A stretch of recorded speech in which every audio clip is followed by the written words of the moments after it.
الحمد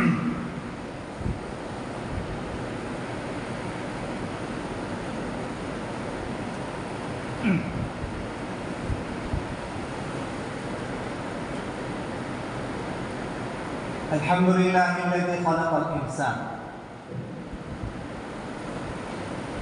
والصلاة والسلام على عبده الذي فضله بالعلم والإعجاز والبيان وعلى صاحبه أبي بكر من جمع القرآن وعلى الفاروق الموصوف بالعدل وكذلك كان وعلى عثمان التقي الحي الذي تستحي منه ملائكة الرحمن وعلى علي سيد العلماء والشجعان وعلى سائر أهله وأصحابه صلاة قائمة على ممر الزمان. أما بعد فأعوذ بالله من الشيطان الرجيم.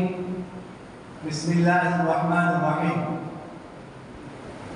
الحج أشهر معلومات فمن فرض فيهن الحج فلا رفث ولا فسوق ولا جدال في الحج وما تفعلوا من خير يعلمه الله وتزودوا فإن خير الزاد التقوى واتقون يا أولي الألباب.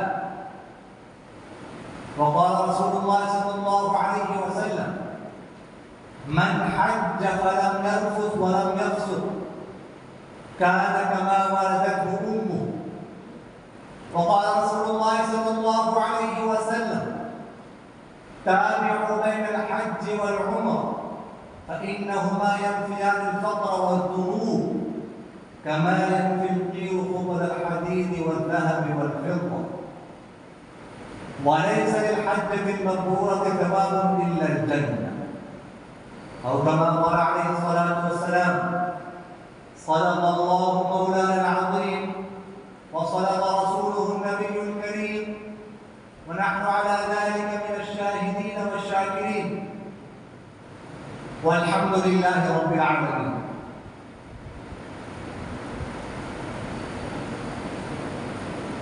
عزیزان من، بزرگان محترم، اسلام کی جو بنیادی پلرز ہیں یا جو بنیادی ستون ہیں ان میں ایک حج بھی ہے. سرکار دو عالم صلی اللہ علیہ وسلم کا ارشاد مبارک ہے بني الإسلام على خمس شهادة أن لا إله إلا الله وإقام الصلاة وإيتاء الزكاة وصوم رمضان والحج من استطاع إليه سبيلا. کہ اسلام کی بنیاد 5 چیزوں پر رکھی گئی. سب سے پہلی چیز شہادت ان لا الہ الا اللہ وان محمد رسول اللہ. اس بات کی گواہی دینا کہ اللہ کے سوا کوئی معبود نہیں، اللہ کے سوا کوئی عبادت کے لائق نہیں، اس کا کوئی شریک نہیں، اور اس بات کی گواہی دینا کہ حضرت محمد صلی اللہ علیہ وسلم اللہ تعالیٰ کے رسول ہیں، بندے اور آخری رسول ہیں. یہ عقیدہ رکھنا کہ سرکار عالم صلی اللہ علیہ وسلم کے بعد کسی قسم کا کوئی رسول، کوئی پیغمبر، چاہے وہ ذکر ہو چاہے وہ بھروسے ہو، قیامت تک نہیں آ سکتا. یہ پہلی بنیاد. اور دوسری بنیاد وإقام الصلاة، نماز قائم کرنا. یہ نہیں کہا کہ نماز پڑھنا، بلکہ نماز قائم کرنا.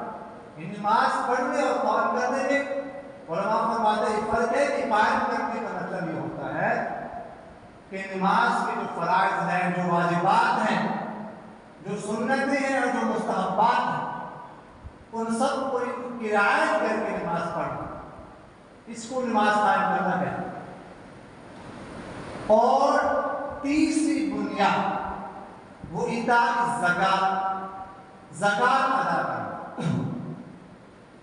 اور چوتھی بنیاد اسلام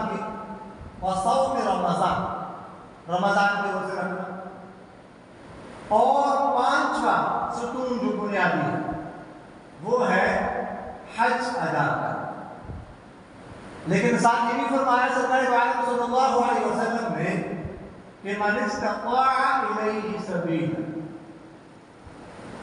کہ حج اس شخص پر فرض ہے، اس شخص پر لازم ہے جس کو راستے کی طاقت ہو، آنے جانے کی طاقت، جس میں استطاعت ہو۔ اب استطاعت کیسے کہتے ہیں؟ اس کے بارے میں علماء فرماتے ہیں کہ آنے جانے کا جو خرچ ہے، آج کل ظاہر سی بات ہے کہ جہاز میں آتے ہیں، جہاز کی ٹکٹ، اس کے علاوہ ویزا، اس کے علاوہ آپ کا ہوٹل کا خرچہ اور جتنے اخراجات ہیں وہ اس کے پاس ہوں، جتنی دیر وہاں پر رہنا ہے وہ اخراجات کو برداشت کر سکتا ہو، اور جتنے دن وہاں پر رہنا ہے اتنے دن اس کے جو زیر کفالت لوگ ہیں ان کا خرچہ بھی برداشت کر سکتا ہو۔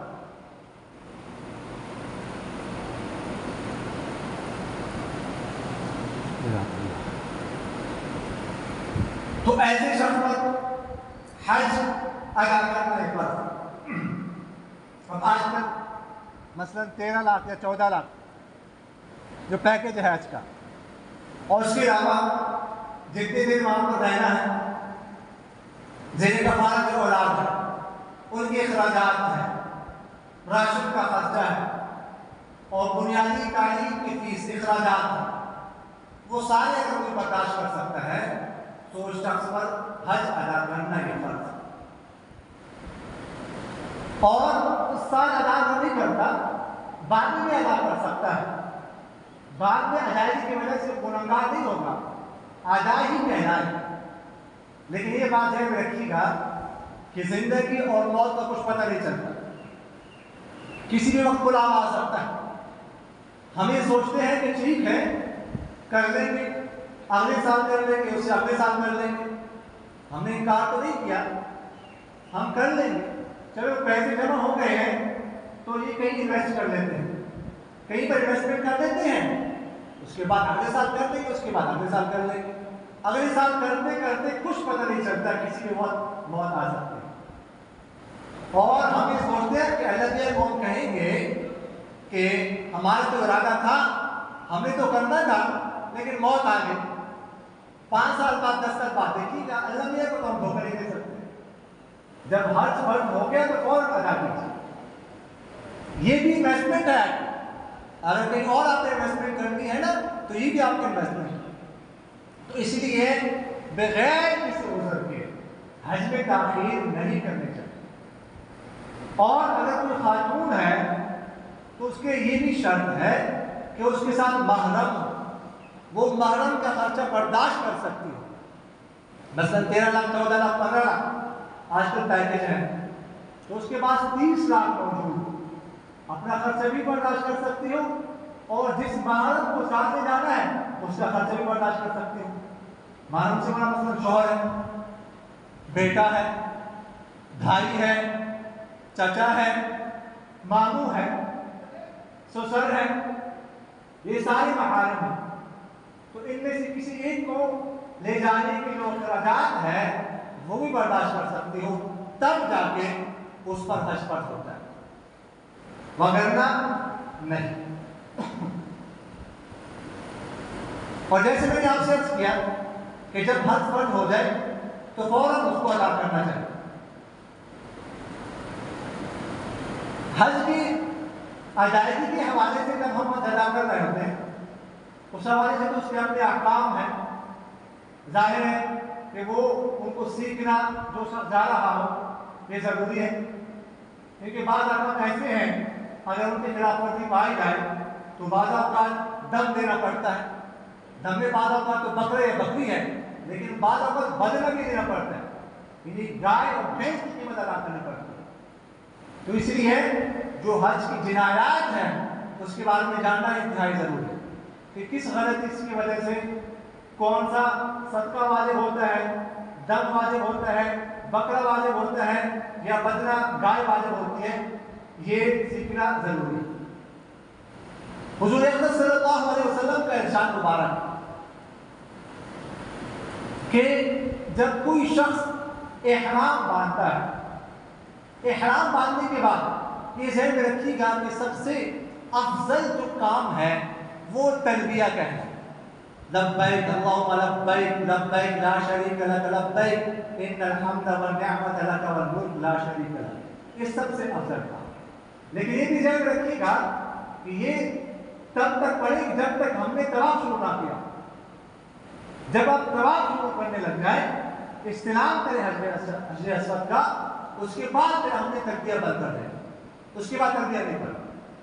تو جب ہم احرام باندھیں تو اس کے بعد ہمیں تلبیہ کہنا چاہیے زیادہ سے زیادہ، اس کا سب سے زیادہ ثواب۔ حدیث شریف میں آتا ہے جب کوئی حاجی احرام باندھنے کے بعد تلبیہ پڑھتا ہے تو دائیں طرف جتنی بھی مخلوقات ہیں طاقت دے گا جہاں تک دنیا ختم ہوئی وہاں تک، چاہے وہ مخلوقات پہاڑوں پر ہیں، چاہے وہ مخلوقات سمندر میں ہیں، چاہے وہ درختوں پر ہیں، چاہے وہ زمین میں، چاہے وہ آسمان، وہ ساری کی ساری مخلوقات اس کے ساتھ تلبیہ پڑھتی ہیں۔ اسی طرح بائیں طرف جتنی مخلوقات ہیں وہ ساری کی ساری مخلوقات اس کے ساتھ تلبیہ پڑھتی ہیں۔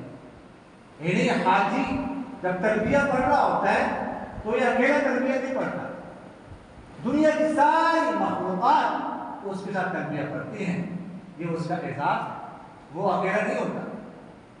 اور حدیث شریف میں آتا ہے جب وہ کسی کے لیے مغفرت کی دعا کرتا ہے تو اللہ تعالیٰ اس کی مغفرت فرما دیتے ہیں، اور جب وہ جائز مراد مانگتا ہے اللہ سے تو اللہ تعالیٰ اس کی جائز مراد پوری فرما دیتے ہیں۔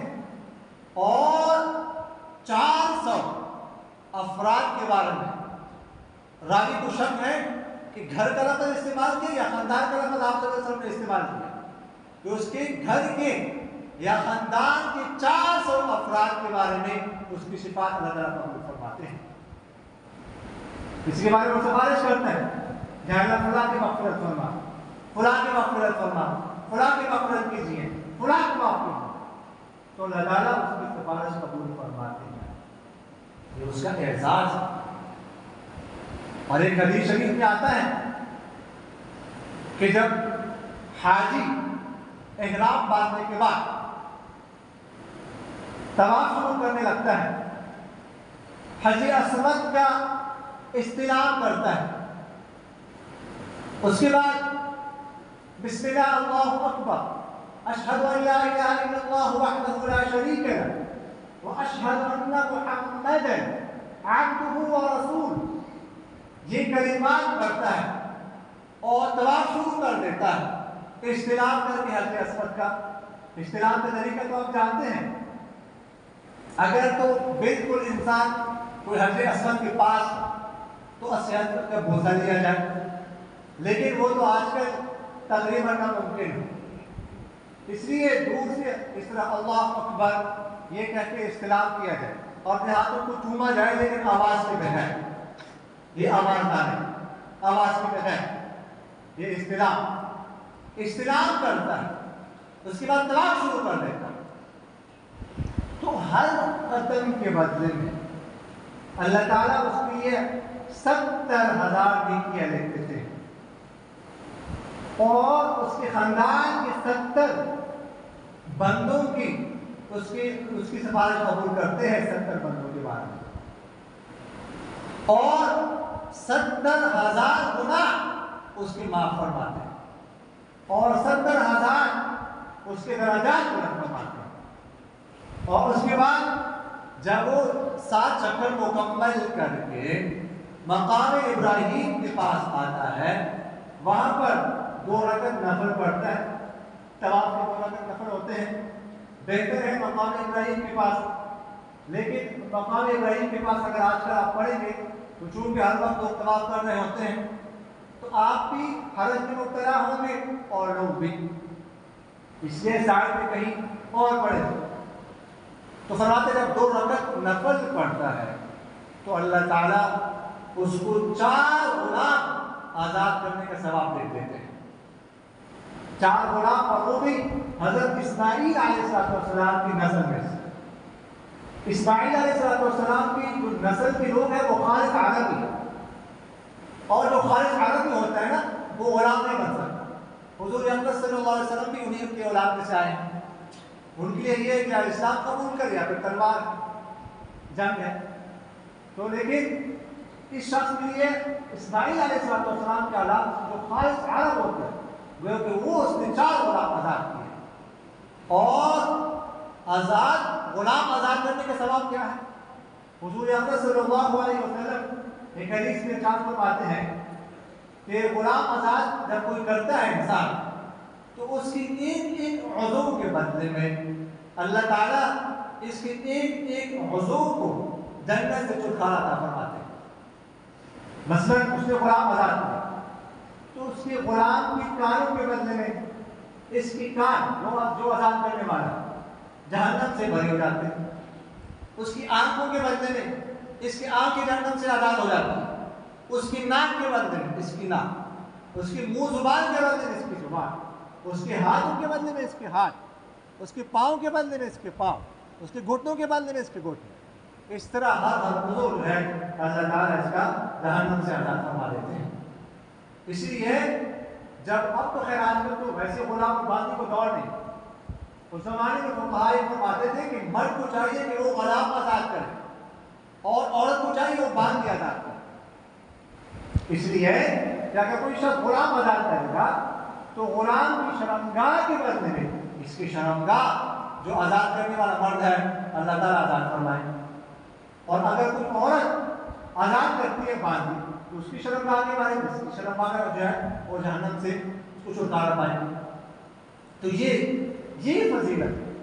لیکن آج کل کوئی آزاد کر بھی نہیں سکتا تو 4 غلام آزاد کرنے کا ثواب اس کے لیے لکھ دیا جاتا ہے. اور جب کوئی شخص حدود حرم میں داخل ہوتا ہے وہاں پر حدود حرم کی بنیاد ہے، حدود متعین ہے چاروں طرف سے. یہ حدود حضرت ابراہیم علیہ السلام نے متعین کی، ان کو حدود حرم کہا جاتا ہے.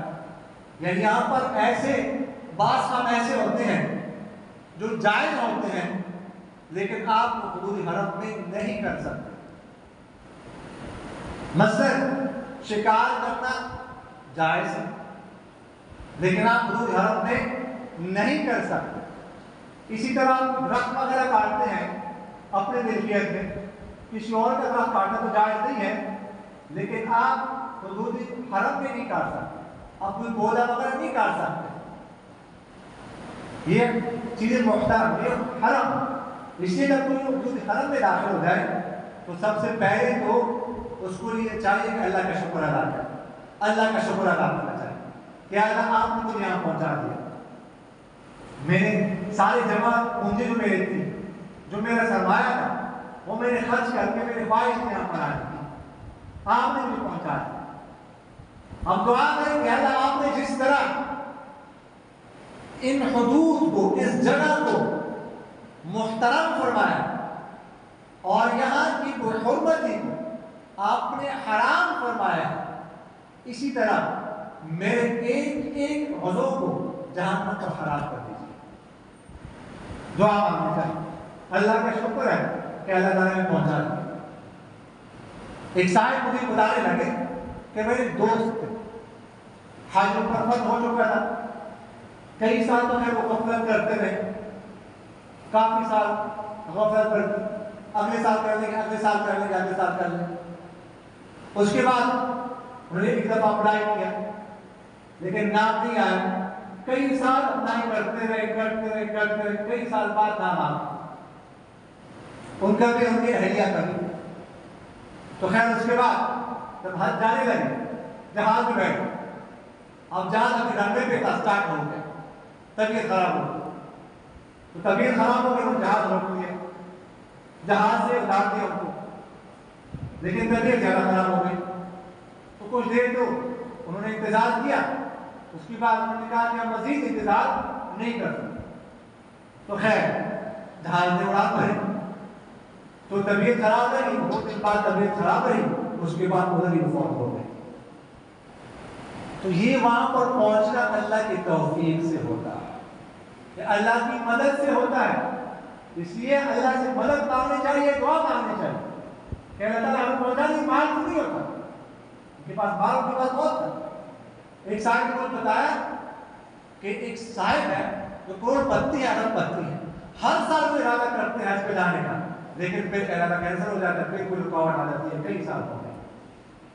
اس لیے وہاں پر پہنچنا یہ پیسے سے نہیں ہوتا, یہ مال سے نہیں ہے, یہ اللہ کی توفیق سے ہوتا ہے. تو میں عرض یہ کر رہا تھا کہ جب کوئی شخص حدود حرم میں پہنچے تو اللہ سے دعا مانگ, اس کے بعد جو بھی وہ نیک عمل کرتا ہے تو وہ ایک نیک عمل جو ہے 1,00,000 گنا بڑھ جاتا ہے. مثلا کوئی نماز پڑھتا ہے تو ایک نماز کا ثواب 1,00,000 نمازوں کے برابر ملتا ہے. اگر کوئی نفل پڑھتا ہے تو مثلا 2 نفل پڑھتا ہے تو 2,00,000 نوافل کا ثواب اس سے حاصل ہوتا ہے. اگر کوئی ایک دفعہ سبحان اللہ کہتا ہے تو 1,00,000 دفعہ سبحان اللہ کہنے کا ثواب اسے ملتا ہے. اگر کوئی ایک دفعہ اللہ اکبر کہتا ہے تو 1,00,000 دفعہ اللہ اکبر کہنے کا ثواب اسے حاصل ملتا ہے. اگر کوئی ایک دفعہ لا الہ الا اللہ محمد رسول اللہ کہتا ہے تو 1,00,000 دفعہ لا الہ الا اللہ محمد رسول اللہ کا ثواب اسے حاصل ملتا ہے. لا الہ الا اللہ کلمہ طیبہ سب سے افضل ذکر ہے, اس کا پھر زیادہ کرنا چاہیے. اور بعض روایتوں میں آتا ہے, اگرچہ وہ روایت کمزور ہے, سند ضعیف ہے, لیکن پڑھنے میں تو کوئی حرج نہیں ہے. اس روایت میں آتا ہے کہ جب کوئی 70,000 دفعہ پڑھ لے اور کسی مردے کو اثارے ثواب کر دے تو اللہ تعالیٰ اس کی وجہ سے اس مردے کی مغفرت فرماتے ہیں. ہمیں کمزور ہے, سند ہے, لیکن پڑھنے میں کیا حرج ہے, ثواب تو حاصل ہوگا. ایک بزرگ فرماتے ہیں کہ ہمارے علاقے میں ایک مجذوب رہتے تھے اور مجھے اس کی مجذوب ہونے میں شک تھا کہ واقعی مجذوب اللہ کے ولی ہے یا ایک مصنوعی مجذوب بنے ہوئے, مجھے شک تھا. تو خیر نکلم ہم ایک مجلس میں بیٹھے ہوئے تھے تو اللہ تعالیٰ کی طرف سے کسی بھی انسان کو کشف ہو سکتے ہیں, اللہ تعالیٰ دل میں بات ڈال سکتے ہیں. تو وہ مجذوب کہنے لگے کہ میرے والدہ کو قبر میں عذاب پڑا, قبر میں عذاب پڑا. تو میں نے 70,000 دفعہ یہ کلمہ پڑھا ہوا تھا, تو میں انہیں بیٹھے بیٹھے دل میں نیت کر لی, اس کی جو عبادت ہے اس میں ایسا ثواب ہے. میں نے دیکھنا چاہتا تھا کہ یہ واقعی مجذوب ہے کیا. تو تھوڑی دیر بعد وہ کہہ رہے ہیں کہ الحمدللہ الحمدللہ اللہ تعالیٰ نے عذاب دور کر دیا. تو اس سے میرے 2 شبے دور ہو گئے. ایک تو یہ معلوم ہو گیا کہ واقعی وہ اللہ کے مجذوب ہے, دوسرا یہ شبہ اس روایت کے بارے میں شبہ تھا تو وہ شبہ بھی دور ہو گیا کہ واقعی روایت ٹھیک ہے. لیکن بارہ میں نے آپ سے عرض کیا کہ سند ہے, یہ روایت مجذوب ہے. تو وہاں پر جا کر یہ کلمہ پڑھنا چاہیے. ادھر آپ پڑھیں گے 70,000 دفعہ پڑھنا کوئی آسان کام نہیں ہے, ٹائم لگتا ہے, لیکن وہاں پر آپ ایک دفعہ پڑھیں گے تو 1,00,000 دفعہ گویا کہ آپ نے پڑھ لیا, 1,00,000 دفعہ پڑھنے کے ساتھ آپ کو حاصل ہوگا. اس کے علاوہ آپ 1 روپے خرچ کریں گے تو 1,00,000 روپے خرچ کرنے کے ساتھ آپ کو حاصل ہوگا. اس کے علاوہ جو بھی آپ ایک کام کریں تو 1,00,000 گنا بڑھ جاتا ہے. اور ایک عمل کرتے ہیں, طواف آپ کرتے ہیں, زیادہ سے زیادہ وہاں پر طواف کرنا چاہیے, اس لیے کہ باقی اعمال ہم یہاں پر کر سکتے ہیں, نوافل یہاں پر پڑھ سکتے ہیں, روزے ہم یہاں پر رکھ سکتے ہیں, زکوٰۃ ادا کر سکتے ہیں, صدقات کر سکتے ہیں, لیکن طواف یہاں پر نہیں کر سکتے. تو اس لیے طواف وہاں پر کرنا چاہیے. وہاں پر ہر وقت 120 رحمتیں نازل ہوتی ہیں, ہر آن ہر گھڑی. 40 رحمتیں وہ شخص پر نازل ہوتی ہے جو نماز پڑھ رہا ہوتا ہے, اور 20 رحمتیں اس شخص پر نازل ہوتی ہے جو خانہ کعبہ کو دیکھ رہا ہوتا ہے. صرف دیکھنے سے بس 20 رحمتیں نازل ہوتی ہیں اس شخص, اور 60 رحمتیں اس شخص پر نازل ہوتی ہے جو طواف کر رہا ہوتا ہے. ہر آن ہر گھڑی ہر سیکنڈ 120 رحمتیں نازل ہو کر اللہ تعالیٰ کی طرف سے. تو اس لیے وہاں پر طواف جگہ کرنا چاہیے، باقی ہمارے یہاں پر ہم کر سکتے ہیں۔ حضور اکرم صلی اللہ علیہ وسلم کا ارشاد مبارک ہے، تابعوا بین الحج والعمرہ فإنهما ينفيان الفقر والذنوب كما ينفي القير قبض الحديد والذهب والفضة وليس للحجة ثواب إلا الجنة۔ فرمایا کہ تم پیدل پہ حج اور عمرے کیا کر، حج عمرے زیادہ کیا کر، فإنهما ينفيان الفقر والذنوب، اس لیے کہ یہ دونوں فقر کو اور ذنوب کو، گناہ کو ختم کرتے ہیں۔ زیادہ عمرے کرنے سے، زیادہ حج کرنے سے فقر دور ہوتا ہے، انسان کے پاس پیسہ آتا ہے، دولت آتی ہے، تجربہ کر کے دیکھ لیجیے، فقر دور ہوتا ہے، والذنوب اور گناہ کو بھی دور کر دیتے ہیں، گناہ مٹ جاتے ہیں انسان کے۔ میں نے آپ کے سامنے حدیث نقل کی ہے، حضور اکرم صلی اللہ علیہ وسلم نے ارشاد فرمایا، من حج ولم يرفث ولم يفسق كان كما ولده، جس نے حج کیا اور حج کے دوران کوئی بے حیائی کا کام نہیں کیا اور حج کے ایام بیوی کے پاس نہیں کیا اور کوئی گناہ کا کام نہیں کیا، کان کما ولدته امہ، تو واپسی پر جب آ رہا ہوتا ہے تو ایسے گناہوں سے پاک ہو جاتا ہے جیسے جس دن اس کی ماں نے اس کو جنا تھا۔ جیسے انسان ماں کے پیٹ سے نکلتا ہے وہ معصوم ہوتا ہے، وہ بے گناہ ہوتا ہے، اسی طرح جب کوئی انسان حج کرتا ہے تو اس طرح وہ گناہوں سے پاک ہو جاتا ہے۔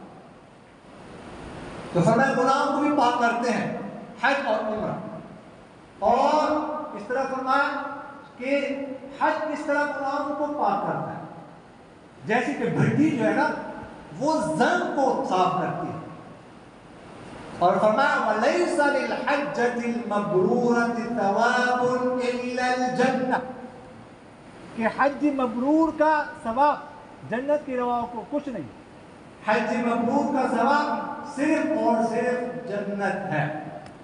حج مبرور کسی کہتے ہیں؟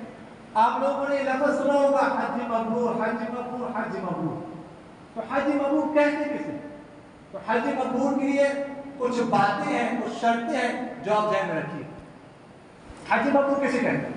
ایک تو حج مبرور کے لیے ضروری ہے کہ جب انسان وہاں پر جائے تو کسی قسم کا گناہ کا کام نہ کرے، گناہ کے کام سے مراد کوئی بھی وہاں پر جھوٹ نہ بولے، وہاں پر کسی کو گالی نہ دے، وہاں پر کسی کا دل نہ دکھائے، کسی کا مال نہ دبائے، اپنے پڑوسی کو، ساتھ والے اپنے ہوٹل میں کمرے والے ہیں ان کو تکلیف نہ پہنچائے، رات کو شور نہ کرے، اور اس طرح راستے میں کسی کو تکلیف نہ پہنچائے، ایک یہ۔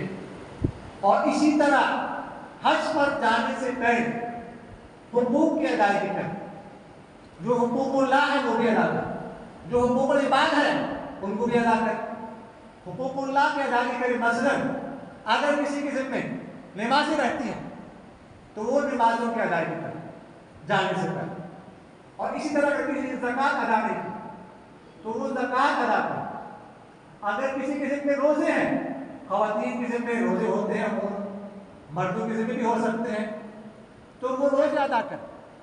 اسی طرح اگر کسی کا مال دبایا ہے تو مال ادا کرے، کسی کو گالی دی ہے تو عباد ہے تو ان کو ادا کرے، یعنی جانے سے پہلے سب سے معافی مانگے۔ کسی کا دل دکھایا ہے، کسی کو برا بھلا کہا ہے، کسی کو کچھ دینا ہے، کسی کا قرض دینا ہے تو حقوق العباد ہے، یہ بھی ادا کر کے جائیں۔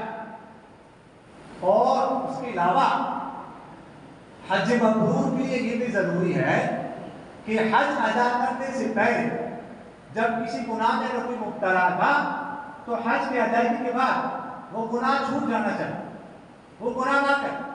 مثلا حج کے جانے سے پہلے اگر کوئی شخص نماز نہیں پڑھتا تھا، نماز میں کمی ہے، کوتاہی ہے، تو حج کی ادائیگی کے بعد اب وہ کمی اور کوتاہی نہیں ہونے چاہیے۔ اگر زکوٰۃ کی ادائیگی میں کوتاہی تھی تب وہ کوتاہی ختم ہونی چاہیے۔ اسی طرح اگر کوئی بدزبان تھا، بد اخلاق ہے، گالیاں دیتا ہے، تو اب حج کی ادائیگی کے بعد زبان درست ہونے چاہیے، اخلاق ٹھیک ہونے چاہیے۔ بد اخلاقی نہیں ہونی چاہیے. اگر اپنے گھر والوں کے ساتھ تعلقات ٹھیک نہیں ہے، بد اخلاقی ہے، بد مزاجی ہے، تو یہ ختم ہونے چاہیے. یہ بھی حج مبرور میں داخل ہے. اگر اسی طرح گناہوں میں مبتلا ہے جیسے حج سے پہلے گناہوں میں مبتلا تھا، تو اس کا مطلب ہے یہ حج مبرور نہیں ہے. اور اسی طرح حج کا نور لے کر آنا چاہیے. پرانے زمانے میں لوگ جایا کرتے تھے مشقت برداشت کر کے، مشقت برداشت کرتے تھے، واپسی پر جب آتے تھے تو نور ہوتا تھا. اب حج ہو گیا آسان. اب وہاں پر جا کر بھی لوگ بیٹھ کر فیس بک استعمال کر رہے ہوتے ہیں سارا دن، یعنی حرمین شریفین میں بیٹھ کر سوشل میڈیا استعمال کر رہے ہوتے ہیں، پوسٹنگ کر رہے ہوتے ہیں. اور رات کو 1 بجے 2 بجے طواف کرنا چاہیے، تہجد پڑھنی چاہیے، عبادت کرنی چاہیے، پوسٹنگ ہو رہی ہوتی ہے. تو یہ تو حج مبرور نہ ہو. جو اصل حج کا نور ہے وہ تو ہم حاصل کر کے نہیں آئے. تو یہ تمام باتیں حج مبرور میں شامل ہیں.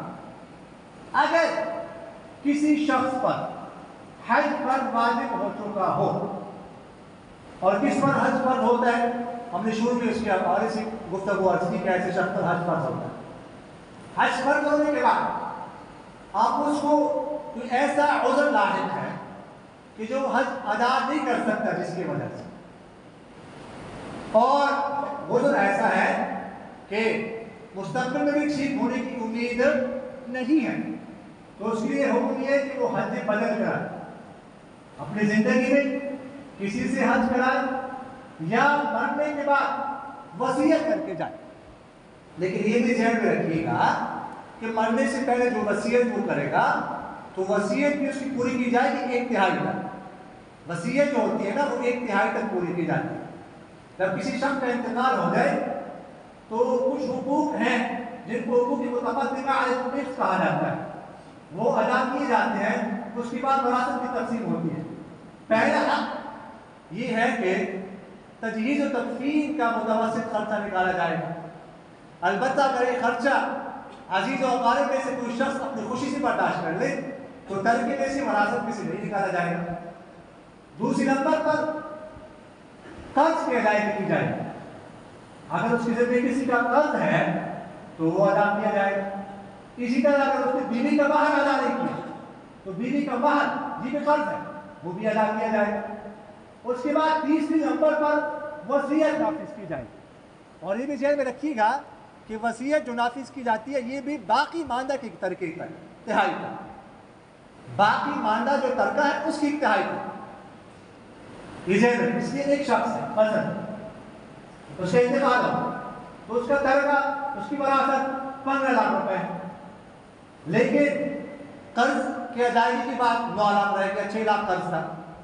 تو اب باقی ماندہ کا 1/3 جو ہے وہ 3 لاکھ ہے، 5 لاکھ نہیں ہے، 5 لاکھ نہیں بنے. تو باقی ماندے تک کی 1/3 تک اس کی وصیت نافذ کی جائے.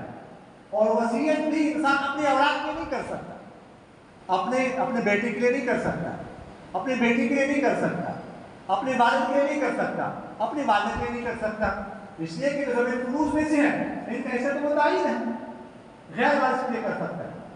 تو اگر کوئی حج نہ کر سکا تب وصیت کر کے جائے گا، اور وصیت بھی پوری کی جائے گی اس کی 1/3 تک، جیسے میں نے آپ سے عرض کیا. اب جو حج بدل کرنے والا ہے، ویسے حج بدل کے لیے فقہاء نے 48 شرطیں لکھی ہیں، 50 کے قریب شرطیں ہیں، لیکن جو بنیادی باتیں وہ میں آپ سے عرض کر دیتا ہوں. کہ جو حج بدل کرے گا کسی اور کی طرف، تو ایک تو اس میں ضروری یہ ہے کہ جس کی طرف سے حج بدل کیا جا رہا ہے اس کے علاقے سے کیا جائے. مثلا کوئی پاکستان میں ہے جس فیصل آباد میں ہے تو فیصل آباد سے بندے کو بھیجا جائے، یہاں سے وہ حج بدل کرے. البتہ اگر وہ اس نے جو وصیت کی ہے وہ باقی مانے کرنے کی 1/3 سے پوری نہیں ہو سکتی، اخراجات زیادہ آ رہے ہیں، تو پھر کہیں اور سے بھی حج بدل ادا کیا جا سکتا ہے. مثلا اگر یہاں سے اخراجات زیادہ آ رہے ہیں تو پھر وہاں سے ریاض سے مکہ مکرمہ سے کسی کو بھیجا جائے، یہ بھی جائز ہے، ایسا بھی ہو سکتا ہے. اور جو حج بدل کسی کی طرف سے کر رہا ہو تو وہ اسی کی طرف سے نیت کرے گا جس کی طرف سے وہ کر رہا ہے. اور بہتر یہ ہے کہ جو حج بدر کسی اور کی طرف سے کر رہا ہے اس کے ذمے حج فرض نہ ہوا، اپنا حج اس کے ذمے نہ رکھتا۔ اگر اس کے ذمے اپنا حج فرض ہو چکا ہے اور تو پھر وہ کسی اور کی طرف سے کر رہے تھے، صورت میں یہ مقبول تو ہے ہی نہیں ہوگا۔ اور جو شخص جس شخص کی طرف سے حج بدر ادا کیا جا رہا ہے اس کو واقعی ابھی عذر لاحق ہے، اگر ابھی اس کو عذر لاحق نہیں ہے، مثلا اس پر حج فرض ہو چکا ہے اور وہ کر بھی سکتا ہے تو وہ کسی اور کو نہیں بھیج سکتا۔ اگر کسی اور کو بھیجے گا اس کی طرف سے حج بدر ادا نہیں ہوگا، اس کے ذمہ باقی رہے گا۔ اگر اس نے کسی اور کو بھیجا اور اخراجات اس کے ختم ہو گئے، وہ عذر بھی نہیں تھا، خود کر سکتا تھا، اس کے بعد وہ صاحب نصاب بن گیا تو دوبارہ اس پر حج فرض ہو۔ البتہ اگر کوئی اپنی طرف سے حج کر رہا ہو، اپنی طرف سے اس پر فرض نہیں ہے لیکن اس نے کر لی، اس نے کسی اور کو بھیج دیا، کسی نے پیسے دے کے حج میں بھیج دیا، اس نے حج فرض کر لیا تو اس کا فرض حج ادا ہو گیا۔ اب اگر اس کے بعد وہ صاحب نصاب بن جائے، اس کے بعد استطاعت آ گئی تو دوبارہ اس پر حج فرض نہیں ہوگا، وہ جو ادا کر چکا ہے وہ ہو گیا۔ تو حج جب فرض ہو جائے تو اس کے بارے میں جلدی کرنے چاہیے، یعنی آپ سے زندگی اور موت کا کچھ پتہ نہیں چلتا، یہ صرف دھوکہ ہے کہ ہم سوچتے ہیں کہ اگلے سال کر لیں گے، اگلے سال کر لیں گے، اگلے سال کر لیں گے، اگر موت آ گئی تو اللہ تعالیٰ کو ہم کہہ دیں گے کہ ہمارا ارادہ تو تھا، اللہ نے کو دھوکہ ہم نہیں دے سکتے، اس لیے جلدی کرنا چاہیے۔ اور رسول اکرم صلی اللہ علیہ وسلم کا ارشاد مبارک ہے کہ جس پر حج فرض ہو جائے وہ حج ادا نہ کرے، فلیکن یہودیت اور نصرانیت، تو یہودی ہو کر مرے یا عیسائی ہو کر مرے، ہمیں کوئی پرواہ نہیں۔ کتنی سخت وعید ہے۔ اب ہو سکتا ہے ہم میں سے بہت سارے افراد ایسے ہوں گے جن پر حج فرض ہو چکا ہوگا لیکن نہیں کرنے، تو اس لیے اس میں غفلت نہیں برتنی چاہیے۔ حج فرض ہو جائے تو فوراً کہیں اور بات انویسٹ کرنے کے بجائے یہاں پر انویسٹ کرنا چاہیے، یہ ایک انویسٹمنٹ ہے، انشاءاللہ آپ کا بینک بیلنس جو ہے وہ جمع ہو رہا ہے۔ اللہ تعالیٰ مجھے اور آپ حضرات کو ان باتوں پر عمل کرنے کی توفیق نصیب فرمائے۔